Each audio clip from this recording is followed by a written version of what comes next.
Welcome to episode 5 of season 3 of Tight 10 at Work 10. Here we are. Moshi. This is John Carruthers. Yeah, so how cool is this for an episode 5?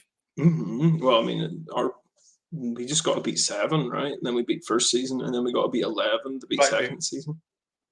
I know, Plus, absolutely. If I'm honest, I want this one to last longer just because the story's been more gripping so far. Yeah, absolutely. Well, last week we ended on quite an exciting cliffhanger. However, this episode I've called "Is This the Real Life?" because we don't know whether or not you're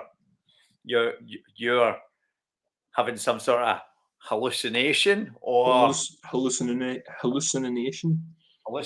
or a hallucination across the nation. So we don't know if you're hallucinating or if you're now traveling in space. So there's a wee element of paranoia to it. Yeah, we also thought maybe there was before we realized it was hallucinations. We thought maybe there was a shapeshifter.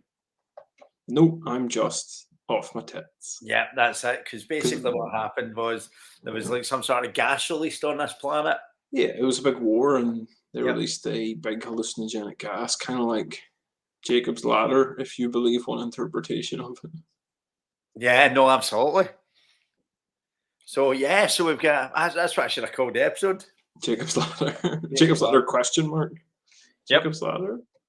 That movie was brilliant. Absolutely fantastic film. It's an absolute classic. I watched Jacob's Ladder where my pal Douglas was absolutely obsessed with the film, and I used to watch it with him all the time. And God, that sounds boring. Watching the same film. I know, no, absolutely. But a lot of my friends were like that. They used to just watch films to the point. Like my pal Derek used to watch the Blues Brothers on a loop. Do you know what? I used to do that as a kid with the Emperor's New Groove. The Emperor's New Groove is a great film. I remember the very first time I watched Donnie Darko. I watched it at night, and then the next morning I was like, "What the fuck is that film on about?" So I stuck it on again and watched the whole thing through again. And I went round to my buddy's house. I must have been a teenager at the time, and I had a copy of Donnie Darko with me. I was like, "Watch this film." We watched it, and the next morning I woke up and was like, I need to watch that again. What was that on about? It's just got that effect. I've watched Donnie Darko a lot as well, and they released a director's cut.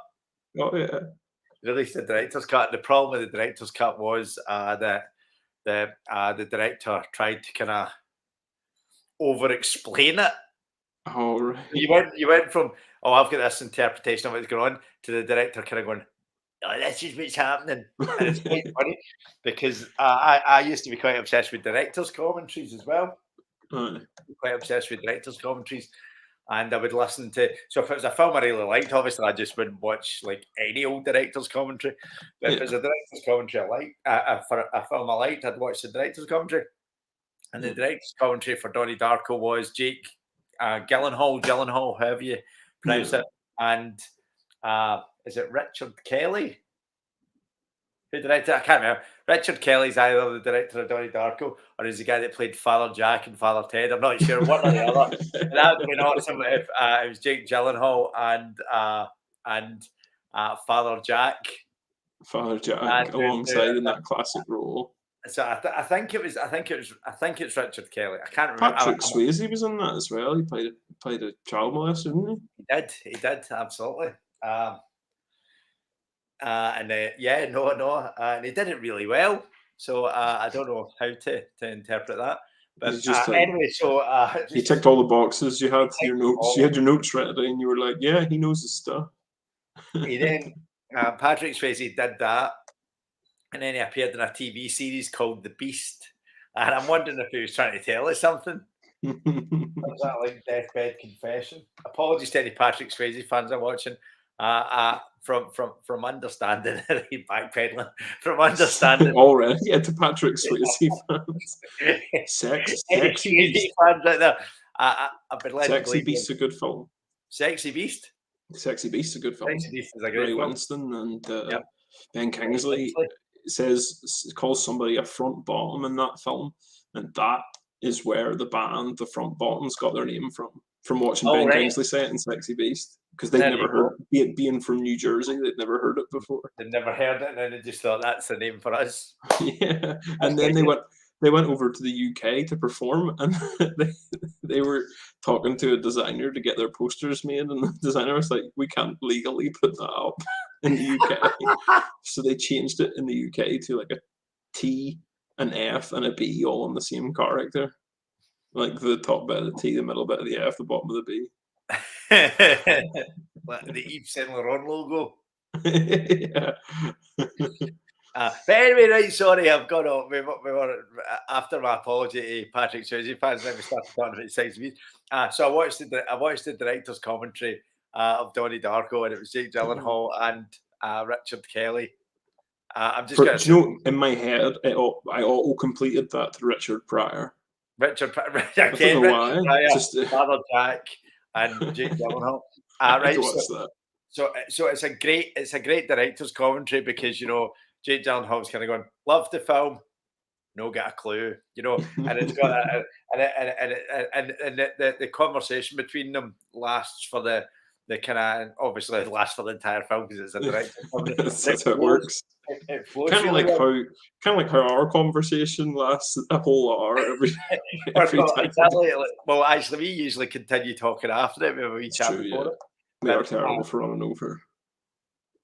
we are terrible for running over, and we also there's stuff that we think of during the course of this that usually isn't for public consumption. Imagine what you're missing, folks, because of some of the stuff you have heard us say.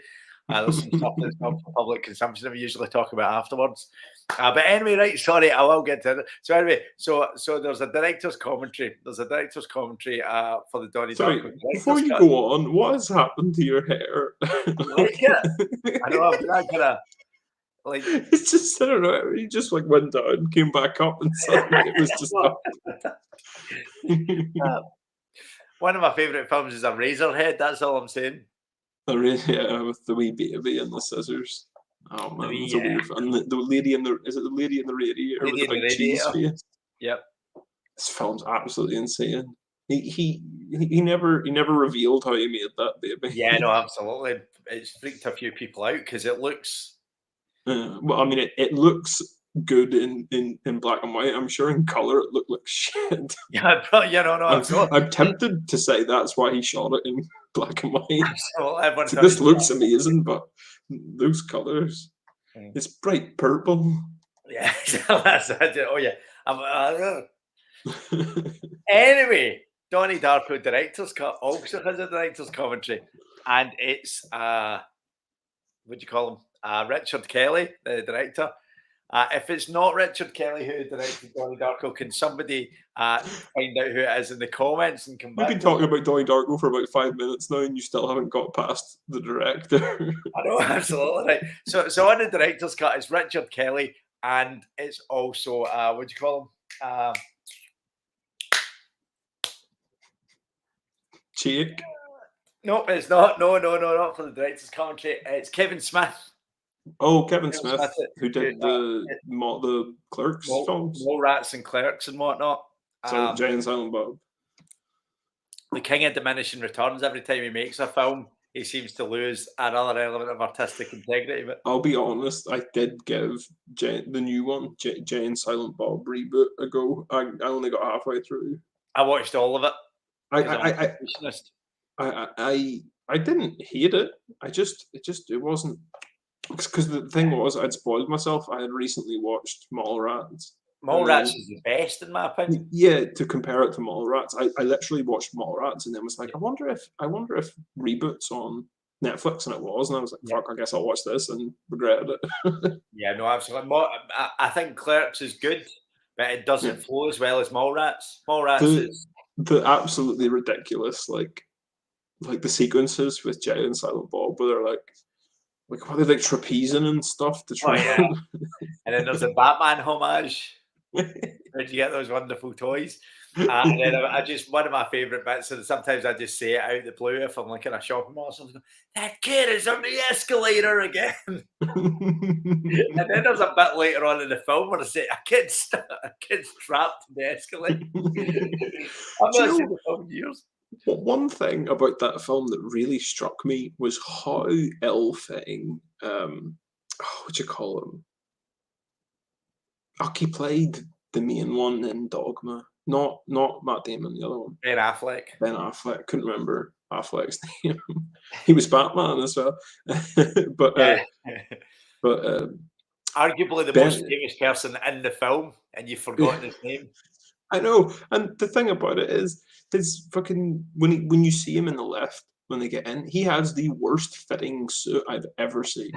I'm Yeah. pretty sure his dude works at is it a clothing shop? This guy works at. I can't remember. Yeah, and he has like his suit is like huge. I think it's all. Do you know? Because I think my biggest problem when we and we will get back to the Donnie Darko's director's cut shortly, I promise. I think Kevin Smith has just become increasingly lazy, and what he does now is just relies on you kind of going, "Oh, there's a new Kevin Smith film out. Let's get Jane Silent Bob in it, and blah blah blah." And we're going to throw Dante in, and and that other thing, and it's almost like just a collection of set pieces now. Whereas the effort into those first three films is just because those first three films established everything, and then every subsequent film rehashes it to an extent. Because like Jay and Silent Bob Strike Back, it's like them trying to get them trying to get. There was originally they were trying to stop. Was it a movie? Or that was because they know it was the comic book and then the movie and then the reboot of the movie is what they're trying to stop in the reboot. But that's the same plot. Yeah, so that is just almost like it's almost reflecting against like hundreds of mirrors now, and you're just kind of going, "This is quite hardcore."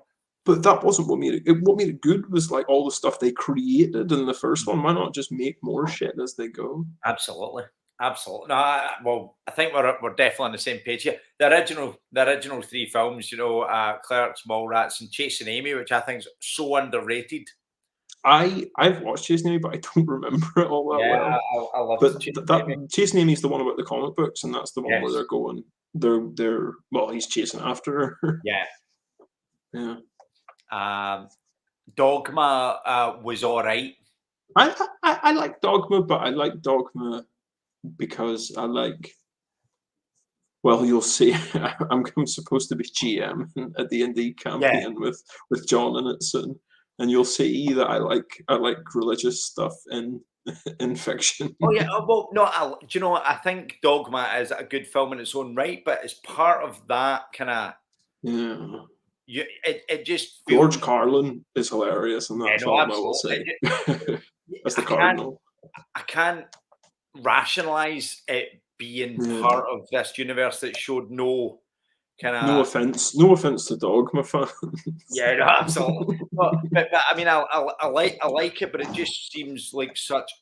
Because we're talking about these three, which to all intents and purposes, even as they got more and more popular, had this real indie heart. They were independent movies, and then suddenly you've got this. That was when he started to throw everything, and I would say it was his most original kind of work out with that original trilogy. As in, in terms it wasn't mall focused. and of course, the only reason that can because it's because Jane Silent Bob in it, and it just suddenly felt it just felt like they ruined the universe had this element of normality to it, and then suddenly it's angels and demons and gods, and then of course, weirdly enough, goes right back to but it seemed like that was the kind of hell that it went over till they started kind of making kind of was an Hollywood films.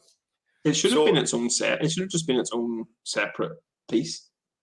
Mm-hmm. Because it doesn't make sense as well that they reused actors if they're going to set it in the same universe. Yeah, no, absolutely. But I mean, I do like Dogma, although I don't think that it works as well upon subsequent rewatches. The first time I would have gone as far as to say it was my favourite Kevin Smith film, and it's been diminishing returns every time I've watched it since. I'd probably get the same thing. Do you know someone's been doing this? A streamer I watched recently has been doing this, where they they are revisiting films that they really liked in their youth to see if they still like them. And he found a number of films they used to like are now dog shit to him. Yeah, absolutely. I think it'd be a hard push to say Dogma's dog shit, but I think it doesn't stand up as well. I mean, I Yeah. absolutely love the casting in it as well. I think Alanis Morissette, Mm. Alan Yeah. Rickman. You know, in terms of the casting, it's just spot on. It's Alan Rickman that made it for me. Yeah, absolutely. But I think right. So I like Dogma. I think Dogma's a good film, but I think it signified the end Yeah. of Kevin Smith's artistic integrity. There we go. we got to a conclusion. We got there, man. So anyway, back to Kevin Smith as in the director's commentary for Donnie Darko. And what they do is Kevin Smith hasn't seen the director's cut of Donnie Darko. So Right. basically he's going in raw. Yeah. Right? And then But had he seen the original Donnie Darko? He'd seen the original, and it's quite telling in the commentary, because the reason that he asked on was because he says Donnie Darko is one of his favourite, at that point, one of his favourite recent films. So it's one of his favourite contemporary films. Yeah. As it was contemporary at that point, and they got him on because he'd been apparently raving about how amazing Donnie Darko was on his podcasts and social media and blah blah blah. So when the director's cut came out, what's that? Who played Gretchen in that? I can't remember. The girl. It was Gretchen, wasn't it? Her name was. That was the girlfriend. Yeah. Aye, her name was Gretchen, I think. I've seen her so many other things. I can't remember who it is. Fuck me, that's what high class content. Just being like, I can't mind the name of the girl from Donnie Darko. The Dementia podcast. But the good thing is, I won't backpedal there. I'm not going to say apologies to anyone with dementia because they won't remember. Yeah. The people with dementia are just like the death. You can say whatever you like about them. With no repercussions whatsoever. Yep. So Donnie Darko director's cut. Richard Kelly's obviously the one. They've brought Kevin Smith in, and it's supposed to be, here's the Donnie Darko director's cut, and it starts. And as I said, Richard Kelly over explains everything, and then Kevin Smith's like dead excited, and he's just kind of going. And he starts at the start. He's kind of going, Donnie Darko's one of my favourite films. We've been talking about Donnie Darko for 18 minutes now. I'm just telling you, we're going to have to we're giving it more publicity than it deserves now. I'm hoping that they release another cut of Donnie Darko, and there's just an extended scene where Jake Gyllenhaal talks about how amazing Tight 10 on Titan is kind of payback. No, I think that is in S. Darko, but nobody's seen S. Darko, so nobody's seen that. Exactly. Southland Tales is an extended scene. What did you watch S. Darko? I did. I've got S. Darko on Blu-ray. Fuck off! Is it good? It's terrible. Do you know, this is do you know, again, I'm going to go back to what I said about Dogma. S. Darko would have been all right if it had been an original film, and it didn't. Really? You know, so sorry, what is S. Darko about then? I am like everybody else, and I've never seen it. What is it actually about? Is it about his brother? It's about his sister, Samantha. His sister, Samantha. The little sister, the one that was in Sparkle Motion. Right. Okay. Right. So Samantha Darko gets caught up in another paradoxical event. That's it. To be honest, they could have called it something else. They tried to kind of ride in the coattails of Donnie Darko, right? Yeah. Riding the coattails of Donnie Darko, and if it had just been a direct to kind of DVD, direct to home video film, and had nothing to do with Donnie Darko, I'd have loved it. Yeah, you could have just been like, what you call it? What was that? 50 Shades of Grey. That was just a Twilight fan fiction that she changed the names. She just changed the names of it. That's what they could have done with it. Yeah, they could have done that with it. Just changed all the name, like Control F, find and replace Darko with Grey. They could have even called the girl Samantha and got her to play, you know, the same actor in to play it, and just not mention her surname, and you'd have got like loads of geeks. It'd have been better for it because there'd been people online going, "I'm wondering if she's replaying Samantha Darko," and then and that kind of ignited this interest in They this. should have put, like, in the whole film, they should have put 2 concrete pieces of evidence that it was set in the Darko universe. But those are not related to the story at all. It would have to be like, exactly what they should have done. you see something that could only be seen in that universe, or somebody references an event that could only have happened in that universe, like a plane crashing through a house. But it would have to be on the radio in the background, so you don't hear it. Absolutely, that'd have been the way to play it, but they didn't. But anyway, Donnie Darko's director's cut. We would have done a much better job at directing We would absolutely would have, right? But so anyway, what do you call Kevin Smith's dead excited because he is getting to see the Donnie Darko's direct. When this is recorded, nobody else except for Frank Kelly has seen it at this point before. Really? So he's dead excited about the fact that he's like, and he's just kind of, and he's gushing. See, for the first 20 minutes, just like us now, he's just kind of going, Donnie Darko. Donnie Darko's my favorite film. I'm fucking humbled to be here. This is great. And then as it goes on through the commentary, you can hear Kevin Smith realizing that the director's cut is absolute dog shit. He's just realizing the garbage. There's just, you remember that bit of The Simpsons? You remember that bit of The Simpsons where Ralph Wiggum is going on a date with Lisa Simpson, and then she realizes she doesn't like him, and then you see Bart doing the kind of pause on it. The moment where his heart breaks. The moment in his heartbreak. That was exactly. You could just and he tries to stay professional, but you know, sometimes it slips through. Kind of going, I think, you know, maybe this isn't really my interpretation of the film at all. And you might be over explaining. And Richard Kelly obviously try to keep it together as well, thinking, well, should it be your interpretation film? It's my fucking film, you're right. Yeah, that's the way it is. You can't say. You can do. Jamie Tate's popped on. She says, "Hey dudes," and she's also said she's never seen Donnie Darko. If you do ever watch Donnie Darko, Jamie, don't watch the director's cut. Watch the theatrical cut. And if you do watch Donnie Darko and you watch it in the evening, clear your schedule for the morning, because you're going to want to watch it again just to figure out what the fuck was happening. Every time. Do you know what they should have done? They shouldn't have made Kevin Smith watch the director's cut raw. They should no. They should have made him watch S. Darko raw. Maybe what they actually did was they played S. Darko over the Donnie Darko's director's cut, and he decides utterly bewildered as to what's going on. But it's great. See, you're talking about, like, you watch a film like that needs a reviewing, you know, and you kind of go, watch this the next day. You never hear anybody doing that with stuff like Happy Gilmore. What's going on in this film? I need to watch this again. I watched Happy Gilmore on Tuesday night, and you know, I had to rewatch it on Wednesday. I watched it again on the bus. You watched it again on the bus. The way it was intended.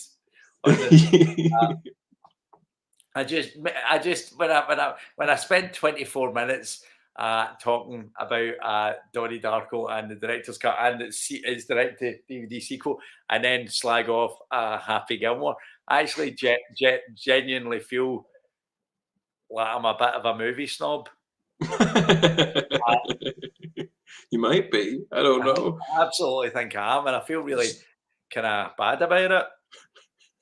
Do you know, I guarantee that Happy Gilmore and Waterboy are films that won't hold up on a review. I don't know though. It's hard to tell. Well, the Waterboy has got what do you call him in it? Henry Winkler though. Yeah, the Waterboy has some excellent moments. It's got so many good moments. Yeah. I'm trying to think. I didn't think of other films that I probably wouldn't like on a review, and I'm sure there's a whole pile of them, but it's hard to remember what's dog shit. I know a lot of films that were terrible on first viewing, which is why you haven't rewatched them. Exactly. Like anything that Jason Statham did after probably Snatch Yeah. like Lock, Stock, Two Smoking Barrels, and Snatch. And then after that, they just made him into the Transporter. Yeah. Have you ever actually watched the Transporter? I have watched Transporter. Man, that fight. The fight where a truck crashes and oil spills onto the highway and they're all sliding around in oil. And then he gets like, I think it's like the back of like, it's like washer caps or something. He gets his feet through and then he's like clacking about them.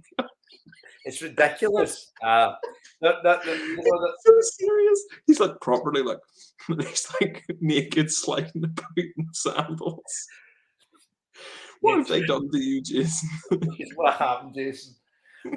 What I will say is he's in the Melissa McCarthy film Spy, which is all right, but he's actually not bad in that. But again, one of these films. But I actually Melissa McCarthy's a bit of a guilty pleasure for me. But again, Who's Melissa McCarthy again? she's an actor who was in the film Spy. She's in Bridesmaids as well. Oh, yes, I know who she is. Yep. I'm trying to like skirt round, the kind of funny fat women. That's what I didn't want to say. Then why did you? Because you worked out who it was. There was no need for me to say it. Yeah, I know. But yeah, no, I know. There was absolutely no need for me to say it. I wonder. Apologies to any fat people watching. Bridesmaids is a question mark. I wonder would that be good on a second viewing? Because I thought it was good the first time. I like Bridesmaids. She's also is she not is Melissa McCarthy not in the Ghostbusters reboot as well? The one that got panned because I didn't watch it. I'll be to honest. and See, of all the typical normal nerd shit, I never really enjoyed Ghostbusters. Ghostbusters wasn't for me, and this has carried on to every horror film. I don't like supernatural horror at all. Like supernatural horror. I like cosmic horror, and it's sort of supernatural, but I don't like ghosts and shit. I find it very boring. I would say cosmic horror is more supernatural than supernatural. Yeah, but I mean spirits and ultranatural. What would you call undead? I find quite boring. Except zombies. Spirits. We'll say spirits. In the middle of a zombie apocalypse. No, I love zombies, but I don't. I'm actually one of those people that sort of hopes it'll happen, just so I've got an excuse to run around with one of the knives. I've always thought I would like it to happen for about 10 minutes because any longer than that, and I wouldn't last. Yeah. Well, it would suck if you were like, obviously it would just be the end of the line if you like were dependent on something, that you couldn't get in an apocalypse scenario. But me, I can just run around. I'm grand. I'll just run around and hit zombies until I eventually get eaten by them. Absolutely. Then you've got a constant food source because your biggest problem during a zombie apocalypse would be a sustainable food source. And if you actually turned into a zombie, that would cease to be a problem. If you think about it, becoming a zombie is the most efficient way to get through the zombie apocalypse. Absolutely. So I've recently been, because I've been planning a D&D campaign and there's some religious stuff in it, I've been looking into a lot of afterlives and like, goddamn, so some of them are so goddamn confusing. Like there are something like 5. You heard of Acheron, like the undead plane of like it's part of Greek mythology. I think Acheron. Yes. Spirits are made there, and then they go somewhere else to become different kinds of spirits, and then they go to Earth. It's like, well, why you got this many steps? It's the Donnie Darko director's cut all over again. You just kind of go. It's just actually, this wasn't my interpretation at all. Just overly explained the whole thing, not you. But that is basically what a lot of like sort of a lot of religions were basically just fan fictions about gods. God's fan fiction, and like the idea of canonizing something and making it part of the collection of books in a religion is hilarious because of how arbitrary it is. Like the amount of stuff that was left out of the Bible compared to the stuff that was left in. Like, sure, there's a segment of the Bible where Jesus as a baby talks to a dragon. That's definitely yes. It wasn't canonized. It's not part of the Bible, but it was one of the fan fictions they turned away. It didn't have enough upvotes. I'm sorry, this was a while ago. It didn't have enough digs. Enough upvotes. Does that mean that? So if the Bible is like, well, not just the Bible, other religions are available. If it's all just kind of religious fan fiction, does that mean that Jesus was the first kind of cosplayer? No, well, I'm God. He'd only be a cosplayer if he was copying it. I don't think Jesus appeared in the Old Testament. He doesn't appear in the Old Testament, but they talk about the Holy Trinity of God, the interpenetration of God, the Holy Ghost, and Jesus all being kind of three different kind of iterations, if you want. So Jesus is the Son of God, but he's also God, and he's his own blah blah blah. So if Jesus comes down on earth and says, "I'm the Son of God, I'm the Messiah," blah blah, then he's kind of cosplaying. If he, it's just. I'm pretty sure the crucifixion was a giant convention. It was CrossCon 0.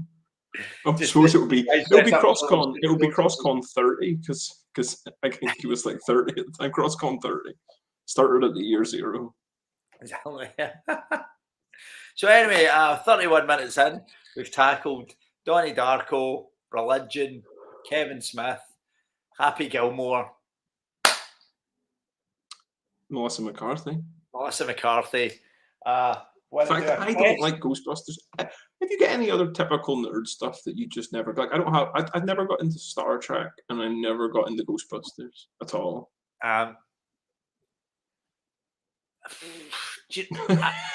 You trying to think of a nerd thing you aren't into? I'm trying to think of a nerd thing that I'm not into. No. Nothing. There's nothing there. I don't know. You know, I don't get as excited about Star Wars as everyone else does, but I still watch everything related to Star. But I don't like for instance, I still I still haven't watched Obi-Wan Kenobi or the new series or whatever. And I haven't watched. People kind of go when when people go, "Have you seen the news?" And I'm just like kind of going, "I will see it."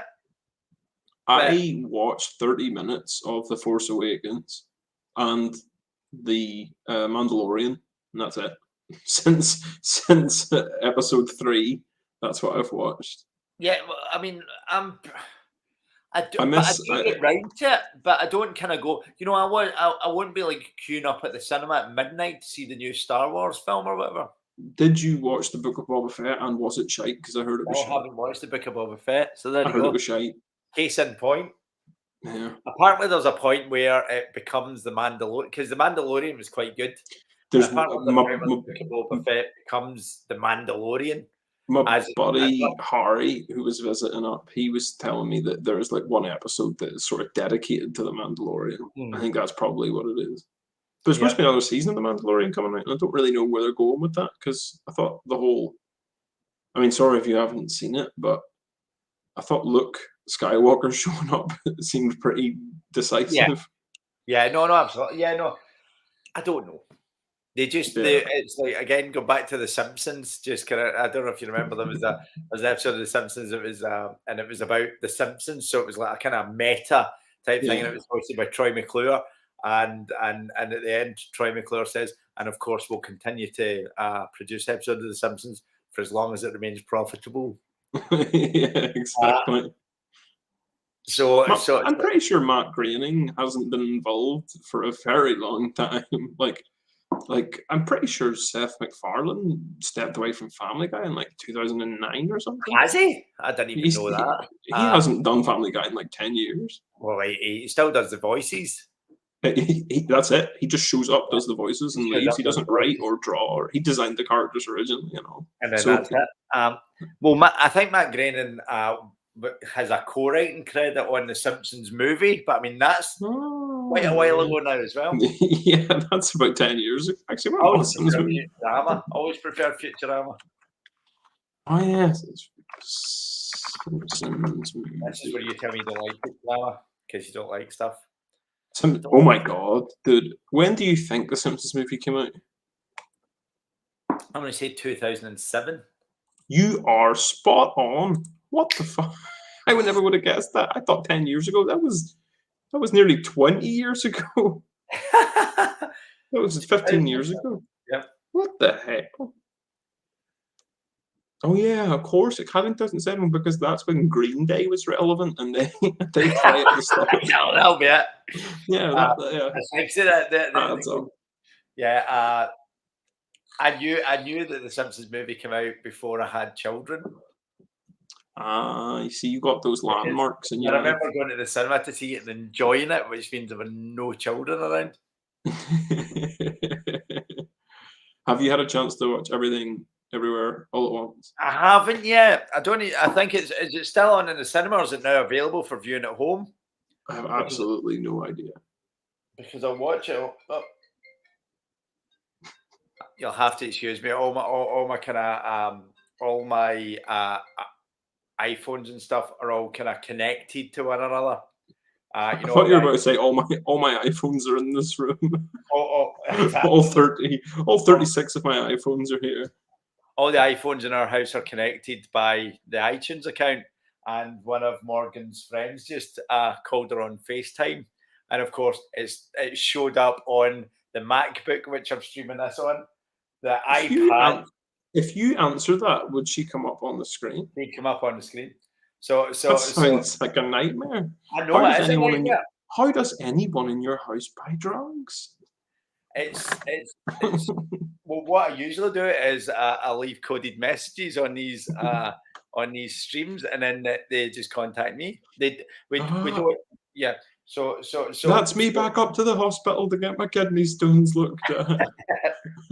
That's the 6th time this year. So the honest answer is that nobody in this house does buy drugs. No. Unless that's what Morgan. Unless that's what Morgan. That's well below the national average. It's well below the national average. Unless Morgan might be making a drug transaction right now because I never answer these. So maybe that's what's happening. But anyway, so the MacBook that we're kind of streaming this on streaming this through StreamYard on suddenly was saying that Morgan's friend was calling. The iPhone that I'm keeping the comments on Facebook just started doing it. My watch started doing it, and the iPad where I'm keeping an eye on any comments that are being made on YouTube. Spoiler alert: there's been none. Well, maybe we should start the quest since we're 38 minutes in. Might get some comments. We were dead excited about this as well, and we said that we would get quested immediately, and we haven't. We never do, but we should, because I do actually want to find out what's going on. Well, we'll find out next week. No, we've got 20 minutes. I know, but I mean, I'm not finished talking about S. Darko yet. We finished talking about S. Darko 18 minutes ago. We did. Right. Anyway, so you're doing stuff. So right, I'm going to reread the last bit, and then anybody that's just watching now knows what happened, because even if you we gave a kind of brief kind of previously on at the beginning, and then anybody that's been watching for 39 minutes has probably even forgotten that. So anyway, so what happened was you were on a planet.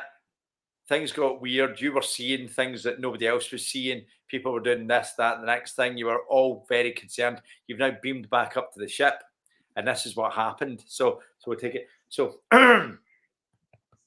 this is my. I'm just gonna read this like like something in primary school. Something in primary school. That's like what I did in my school holidays. Hold on, I will also listen like I am someone in primary school. Absolutely. So I'm going to read the list. As you travel towards your destination, Your language lab reports some interesting findings from the newspaper you gave them. Sorry, I can't do this one now. So as you travel towards your destination, your language lab reports some interesting findings from the newspaper that you gave them. You've just come from the planet Prax, a fairly advanced civilization. Some years before the paper was published, a great debate occurred and two groups emerged with two schools of thought. Progressors. The progressives were modern thinkers, set in material progress, computerization, and a more scientific view of the future. Have you got a question? No, sorry. I was indicating the progressors and the regressors. The regressors, on the other hand, disliked the inhuman element of the progressors' world and preferred a return to basics where people did not rely on machines. A period of Cold War ensued until right, okay. See, if there was a Cold War between progressives and regressives, the progressives would win, because the regressives would kick it. If there was any kind of war between the progressors and regressors, the progressors would win. If you can't pick a side, if you're on the no man's land, then you could see people with guns and tanks and other people with berries. Yeah. It's like, I'm gonna join the tank team.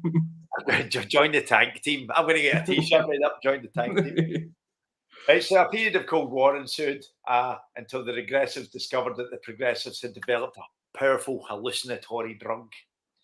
The progressives had intended to use the drug in the regressives, but when the plot was discovered, they agreed to send all stocks of the drug into space out of the way. Something went wrong, however, and a rocket exploded in the planet's upper atmosphere, subjecting the entire planet to severe hallucinations. On the day the paper was published, the effects were just beginning to be noticed. Weird. So that's what led to the paranoia that we were thinking, are you even on the spaceship or are you still planet side? Why did they fire them into space? What? This makes no sense. Sorry, but go on. I mean, basically, I understand they wanted to get rid of them by firing them outside of, by letting them escape the planet's orbit, but why did they just agree to get rid of it? It's like, oh, we're in a war. Hey, we found that you have a chemical weapon. It's like, oh yeah, you're right. I'll just launch this into space now. So why didn't they just use it? You still could have used it. Just because they know about it doesn't mean you can't use it. Well, I mean, of course, there's a subjective nature of this newspaper. Maybe that's exactly what happened. Maybe I'm tripping. I don't maybe even have a newspaper. Maybe that was. I'm just looking at a bath mat. It's looking at a bath mat naked, covered in your own muck. I've got oil on me and those little washer caps. Maybe Jason Statham. Maybe you actually were born on this planet, and this whole 5 episodes has been a hallucination. Maybe every season has been. Maybe this is. Maybe It's getting a bit existential. Maybe this stream isn't even happening, and you're just sitting like in an asylum somewhere, and this is me trying to get through to you to tell you that this isn't reality. The only stream that's real is the stream of piss that darkens the trousers on my legs in the mental ward. Absolutely. Do you know, they're wearing trousers? Speaking of that, you trying to contact me, I was watching a streamer at one point and they got probably the most disturbing donation message I've ever heard. And it was like, they donated 10 quid because it was a charity stream. They donated 10 quid and they were like, Harry, you're in a coma. This is the only way we can reach you. We love you. Please keep fighting. And then he's like, what the fuck? That wasn't very smiley face. It's really fucked up. But and then he's even when he's like, I was gonna say when he's spending the tenner, but if it wouldn't be if it was a charity thing. Oh no, it wasn't even that. It was I love you, goodbye. That's what it was. We're gonna switch you off now. I love you, goodbye. What the fuck? Do you think we're maybe the dying seconds of this guy's fever dream? Yeah. Oh, if he dies, do we die with him? Maybe this is why these streams last so long. It's like fighting to stay alive. Just kind of going. Yeah. This is the 1 hour that's every week that they I've 1 hour every week that they run a current through our brain. I've sent a I love you goodbye message before, so I can relate. I love you goodbye. It's sent it to your dog as it drifted down the canal Drifted. Yep. with its I, mobile still in its box. I've sent less I love you goodbye messages than I hate you. Fuck off. Those are easier to write. Don't Those ones are speak easier to me write. or my son ever again. Exactly. Don't speak to me or my son ever again is one of the funniest phrases. I don't know why.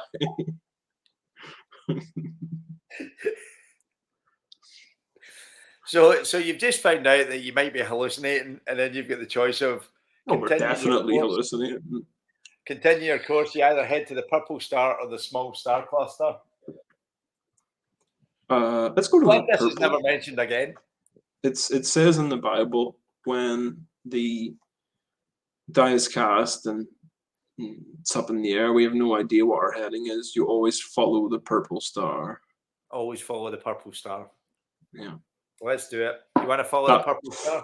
The purple star only appeared in the night sky in the last few years when Prince died.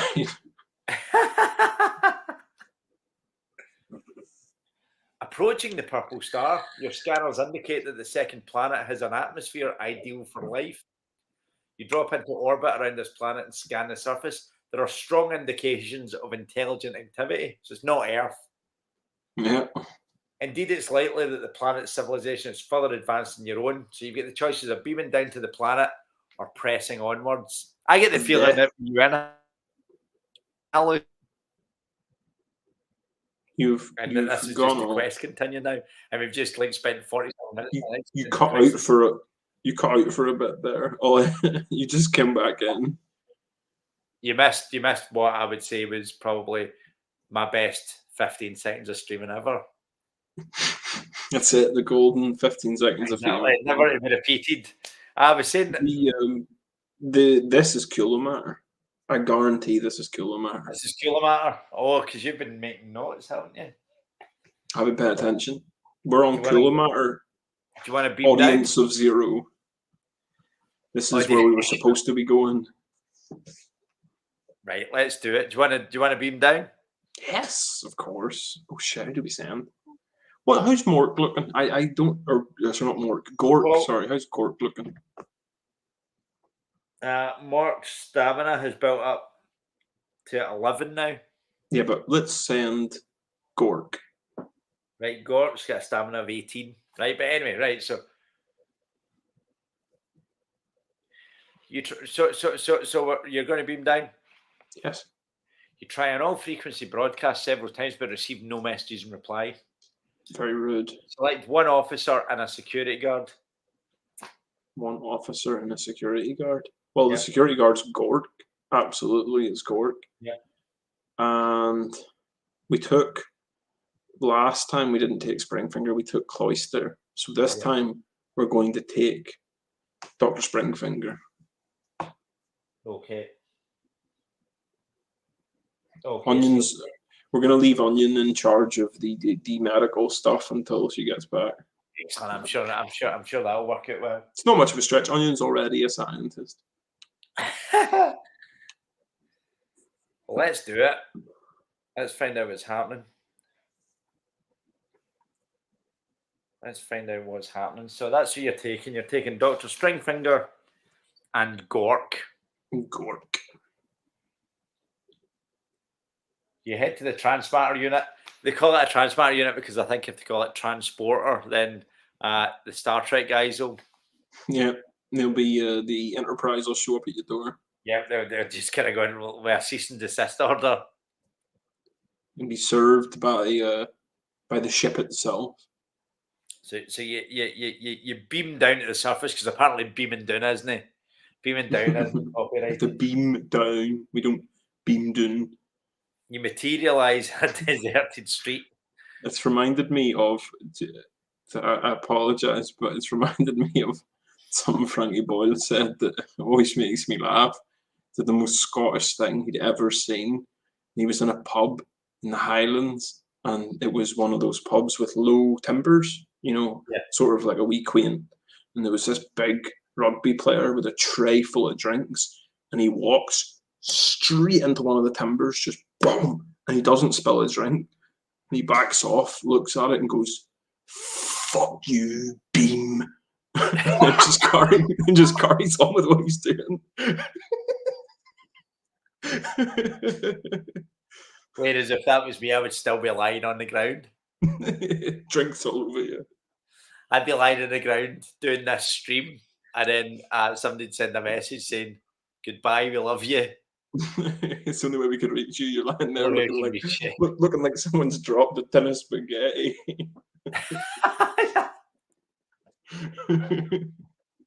Just legs and arms akimbo with a kind of red. Looks like you've got about 12 limbs.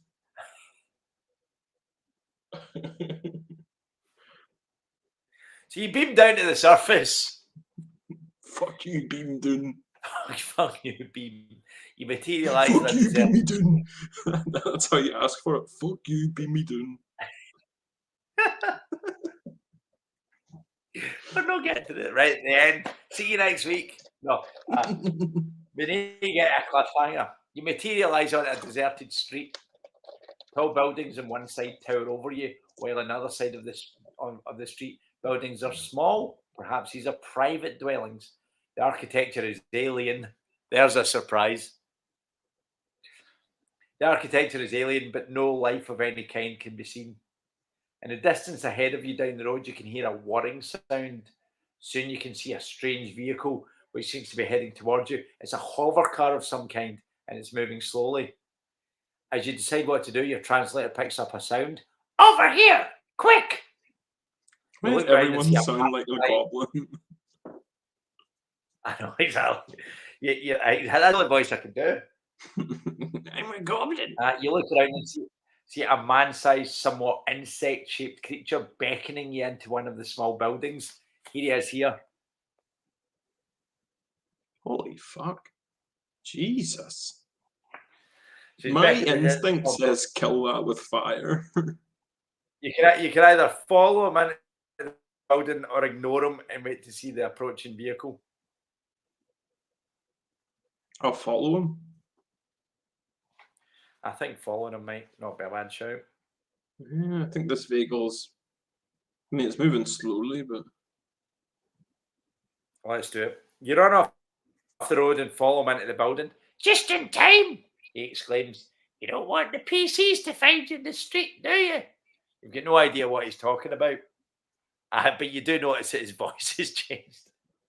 I also noticed that the word PC makes me think of like, "Oh, right. Hello, I'm Police Constable Barney," and he's like, he's got a truncheon, and he's like got his wee Victorian hat. This is the PC. I'm sure we'll find out what PC means. Is PC gone mad? Yeah, well, they look like they have. You've no idea what he's talking about. You explain that you're not from this planet. You explain to the large insectoid creature that you might not be from the same planet as he is. Have you ever seen anyone that looks even vaguely like me before? That's PC gone mad, isn't it? He said, "Oh, I didn't want to assume."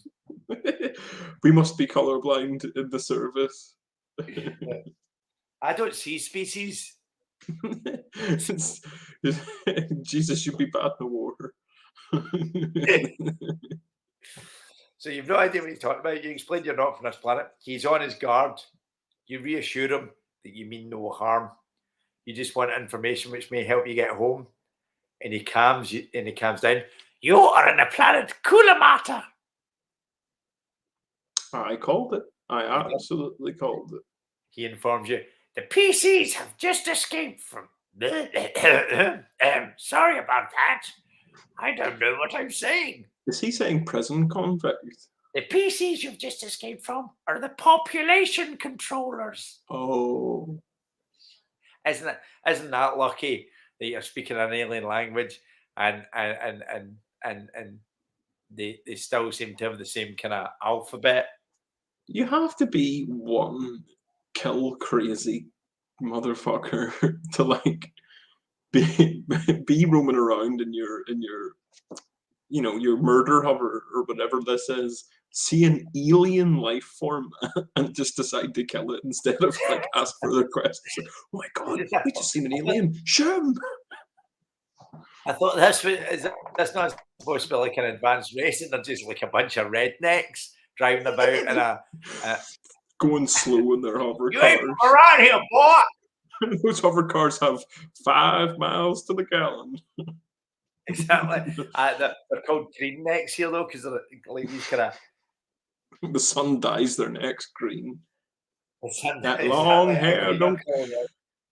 That long hair don't cover that green neck, boy.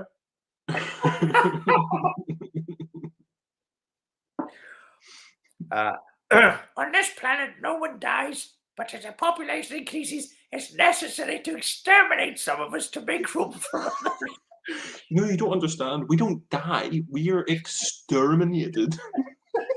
Look, it's fair. You have to understand. It's a utopian society.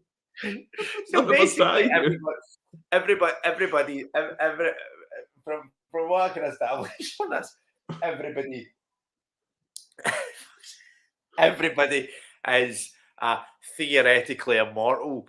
They're ageless. They're an ageless species. They're theoretically immortal, ageless. They won't die unless they get exterminated by population. Exterminated. basically, you live your life as an immortal, but if you accidentally bang into a bunch of people on a hovercraft, just kill that's it.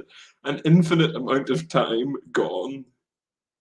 Why would you ever leave the house? I need to go to the shops for milk. Well, why don't you just move? Just go to a different planet. They have technology far in advance of ours, and we made it here.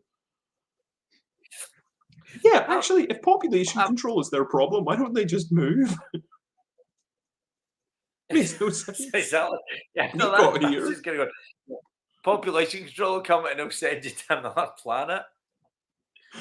So I don't understand. It's like they have technology far in advance of your own, but they use it to just kill each other. They're a perfect species of immortals, but they just kill each other. They're a purge planet, I guess. Yeah, it's Planet of the Purge. Yeah, so that's basically what's happening. You're born, you're immortal. These worlds are absolutely fucked. These worlds are completely fucked. So population control, but how you would expect it's like Logan's Run, right? You go kind of as soon as you reach a certain age, we'll kill you off, sort of thing. So you as a concept, you can kind of go, all right, blah, blah. Yeah. But it looks like they've gone for the more random approach of if you just happen to be out and about. Yeah, and you get caught by a hillbilly and his dogs. But the thing as well is like Logan's Run. Like they don't want to take care of people past their prime and stuff, but like there's no reason for doing this. No one's getting elderly. No one dies. Yeah, nobody dies, and then how much? Do you know actually that you might find this interesting? But go on. Sorry. I was going to say, surely the best way to deal with this would be you get to decide. So there'll be a point where you're kind of going, do you know what? I've lasted 4 million years. I've seen everything. I'm a bit bored now. Take me out of the equation. What's that called? They used to do that in like Norway and places. You would jump off a rock. Whenever you were elder. Well, it was yeah, it's what they do in Midsummer, but there's a name for that. It was an actual thing, but it was old people were expected to do it, so it would reduce the burden on the community. That's the way. That's the way to do it. Yeah, just why not? Why not grab your heels, throw in a few turns on the way down? Yeah, you can make it quite exciting. It's like put your gran on a catapult. Just make sure you just got to remember to land head down. If you want to die, land head down. Don't land feet first, because that'll be a really slow way to go. So you're more of a person if you want to survive falling from an airplane, I've heard what you're supposed to do is land basically like right foot, left foot, and then fall to your left. And the idea is that, and you have to But you're outstretch supposed your to arm. tumble, aren't you? The Yeah. idea is that your body has 17 or something points of contact with the ground through all the joints before it hits your head. So you can like divide it down until your head's taken like the equivalent of a 30-mile-an-hour impact instead of a terminal velocity impact. But your I don't know, but legs, 30 mile impact still seems a bit terminal velocity to me. well, it's like you shave it down anyway. I can't remember what the math is, but I, I understand the kind of concept of kind of shaving it down, but if like somebody, if you were like bent down to tie your shoelaces and you were slightly on the road and a car hit your head at 30 miles an hour, it would probably still kill you. but there's an 80% chance you'll live. Yep, that's true. But if they Yeah, hit, not but your if they hit head. you at 40, there's an 80% chance you'll Yeah. die. Yeah. I'm going to tell you a story that's stayed with me for probably now close to 2 years, and I think I've only ever told this story to one other person, and now And I'm we're over telling you time, so we're going to have to tell it next week. exactly. But I'm going to tell you, and by extension, I'm also going to tell anybody that's watching. Sure. But do you want to hear it? Yes. Oh, absolutely. I was taking the piss. My during lockdown, you know, when we were actually locked down and you weren't really able to do anything. I remember. When I live right across the road from a park, right? Sure. I won't. I've got potential stalkers, so I won't say that it's Glasgow Green, right? But so I live across the road from the park, and obviously the park was the kind of main place to go to when you know when you were only supposed to be out for an hour and you went for a walk, and it was a kind of constitutional. And of course the kids weren't in school, so cart ourselves over to the park. Scott's wild sometimes. He's just kind of I just need to do stuff, blah blah blah. Is he And one of those you know when kids you're that not gets so supposed to much be like, energy that he has to scream? yes, yeah, he absolutely is. When I walk around the park as well, if I do a 3 kilometer walk, because he's bouncing out, blah blah blah. If I put my watch on him, he'd have probably done like a 12 kilometer walk. He's like, ah. It's like keeping a walk. whippet. Yeah, it absolutely is. So we're heading to the park, and you know when they were telling you shouldn't be touching anything, you don't need to touch, etc., including like traffic lights. Scott would always pick up a stick and press the button at the traffic Sure. lights. So he'd run, dead excited, run up, and we'd have to say, "Scott, stop," because there's like cars and all that. So he runs up and he pressed his stick at the traffic lights. And there's just this one time where he went to press the stick at the traffic lights, kind of missed the traffic light, it kind of bounced off the traffic light, and then just kind of it sprung out his hand. The stick sprung out his hand, stick that he'd picked up. So walking towards the traffic lights, Scott drops his stick and basically bends down to pick up this stick. Oh fuck! And his head's on the road, and a car is coming, quite fast. This little ginger boy does, and the car basically very quickly veers round where his head was and continues going. And then you can be too far away to do anything. I still wake up in the middle of the night sometimes and have this image of just, and it stayed with, because I have intrusive thoughts and I think about shit like that all the time. And I was actually traumatized by it, and I still am. And that was 2 years ago. Fuck, and I just that's thought, terrifying. yeah, I even just talking about it now is giving me slight PTSD. And I just went like that, obviously, and Miss Scott just have this image of, that kind of horrible way where you just see the kind of, and the chroma, you just see this kind of. Yeah, I remember that. Yeah. And then, of course, Scott was okay, turned around and looked, and the driver just went and slowed down. You could see the driver just kind of obviously went, fucking hell. I nearly killed away. Yeah. Yeah, you see the driver just kind of going, bloody, and that stayed with me. And I always just, even just thinking about it. But anyway, so that, I don't even know, why did that come up? We were talking about falling airplanes, and then you brought that up. We're talking about your head getting struck at 30 miles an hour. Oh right, yeah, Right. that's what it So was. that's why. But anyway, sorry. So anybody watching this, I apologise for that imagery, but it did stay with me for some time. Yeah, I've only ever told one other person that story before, I think, and now you're No, the second, and our multiple viewers that. So yeah. yeah, Due loads to of the delay, technically I was first and you guys were all second. yeah, So absolutely. Loads of people now know this story, but you were the second, Chris. thank you very much. But yeah, that's terrifying. It absolutely is. I just even just think I'm just kind of going, what would you do? I know. But I mean, anyway, sorry. Fucking hell, right. Ah, We're all just pondering child yeah, I death. know. I'm just like, I actually, I've got the blues today, and I think I've just, I was thinking this will really cheer me up. I think I've just somehow made it worse. So there we go. See, on the planet Fucking matter, hell. the PCs have just the population controllers. I'll do a funny voice again. This will get us back on track. On this planet, no one dies, but as the population increases, it's necessary to exterminate some of us to make room for others. The PCs have the authority to exterminate anyone they like within certain quota limits. Without reason, they would have certainly killed you had they caught you outside after curfew hours. What were you doing outside during curfew hours? Well, he just opened the door and went, come on in. Saw us beam down. Suddenly the door crashes open and three creatures in armoured uniforms step in. I thought I saw them enter this building, the leader declares. Outside, he orders. Oh, here we Your go. host protests that you're aliens and they did not know about the curfew laws, but the PC leader points a figure. An electric blue ray burns through his chest. You Holy decide it would be fuck. prudent to follow the PCs outside. he just he just fucking Emperor Palpatine these guys.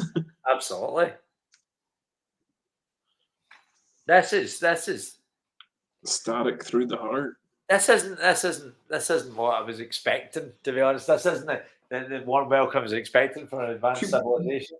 So the prompt was weeks ago that Kula matter is the best bet for us to find somewhere that has technology that we need, and all we've done so far is seen a bunch of rednecks kill a dude with lightning. Yeah. Quite cool, isn't it? Yeah, I suppose it's more interesting than the forest. So I think we're heading for cliffhanger time. I think we are. Since we're an hour and 7 minutes in. Because of bloody Donnie Darko. Yeah, because of bloody Donnie Darko. The amount of times that boy has ruined my streams. You explain you're from another planet and therefore knew nothing about their curfew laws. It is illegal to be outside after curfew, says the leader. The penalty is extermination. Enter this vehicle. And you get the choices of entering the vehicle, drawing your phasers and starting a fight, or pretending to comply to their wishes and taking them by surprise. Oh, none of those.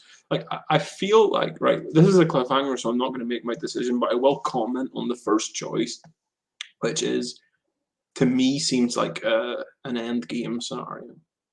Like that feels like if we get into this truck, they're going to take us to some sort of processing plant where we get destroyed, and they, I don't know, mulch us or something. That's what it seems like, doesn't it? But saying that, they just seem to have that. Why are they putting you in a vehicle? Because they've clearly shown that they can just kill people. Maybe because we're an alien. Maybe what I said earlier was like maybe that is actually being considered. It's like, well, this guy's an alien. I suppose we should take him to somebody who might know him. Did anyone know any scientists? all I'm good at is indiscriminately killing people. That's above my pay grade. Yeah, I'm just here to swing my mace and shoot my gun. Speaking of, actually, here's this. Maybe this isn't a cliffhanger, but this is a question. I like. If you had to wield a medieval weapon, or indeed any weapon, what would it be? Let's say you had to fight in a Mortal Kombat-esque scenario. You had to pick a weapon. I don't know. A mace is a good shout, isn't it? Because you've got that. Nice and heavy. Yeah. Should go Claymore, although I don't think I could actually lift the Claymore. Yeah, that's the problem, isn't it? Because I imagine that a mace, you can get a bit more bang for your buck.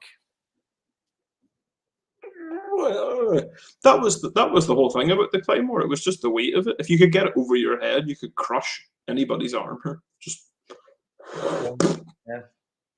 I don't think this might come as no surprise to anyone. I don't think I'd be much good in a medieval fight. No, I probably wouldn't be either, to be fair. Any fight for that matter. I've always thought my dad would have been good. I always felt, when I look at my dad, I always felt like he was born about 1,000 years too late. He should have, I think he would have been at home on some medieval battlefield. Beautiful.